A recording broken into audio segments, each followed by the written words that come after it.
G'day viewers, it's Jeff from McPhee's Gardening, Melbourne, Australia. How's everybody going? I hope you all had a great Christmas. We're having a week off at the moment. Looking forward to a brand new year. And at the moment, we're on our farm, just doing a little bit of chores, chopping up some firewood for our fire pits, but more importantly, just chilling and relaxing. We've had a look at last year. Forgetting about that, that's finished now. We've learnt from the mistakes that we made from last year, and we're looking at next year.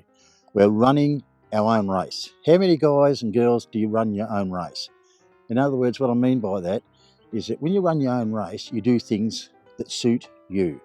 Not suits other people, but suits you. I see so many people that complain about customers. Oh, they did me badly. They don't pay. They don't do this. They don't do that. Well, there's a simple answer, of course, is don't target those customers. Don't take those customers on. Yes, I know you're starting off and you've got to cop that load, but at the end of the day, you'll start hating the job. So pick the good customers, target the right areas, target the work that suits you, target the equipment that suits you. Just because Joe Bloggs down the road has got a stander or a great big rider mower doesn't mean to say it's going to suit your business model.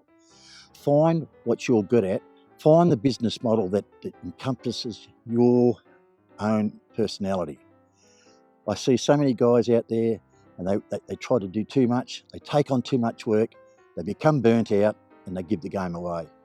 Now, us old-time gardeners, we've been in it a long time because we enjoy the job.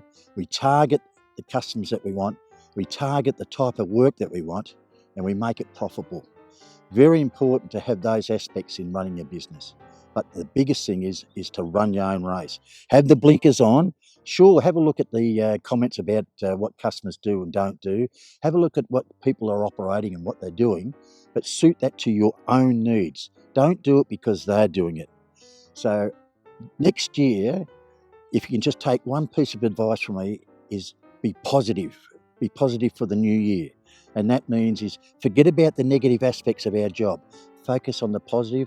Just make sure that you fit things that suit you. Don't do things that you can't do. And if you can't do them, learn to do them, but do the things that you're good at and then increase your repertoire from there. Short video, but the main thing is run your own race. Forget about the external forces. You're the one in control and continue to do that and you'll go a long way. All right, well, have a happy new year. Have a couple of frothies, a couple of wines, but don't go overboard, of course.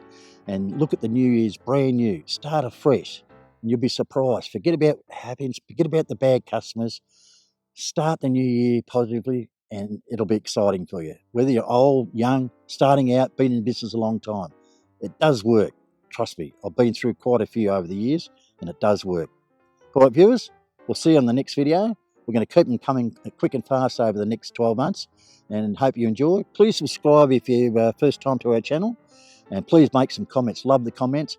Thanks for your support and looking for your support in the new year. All right, mate. Boys, girls, see you next year. Bye.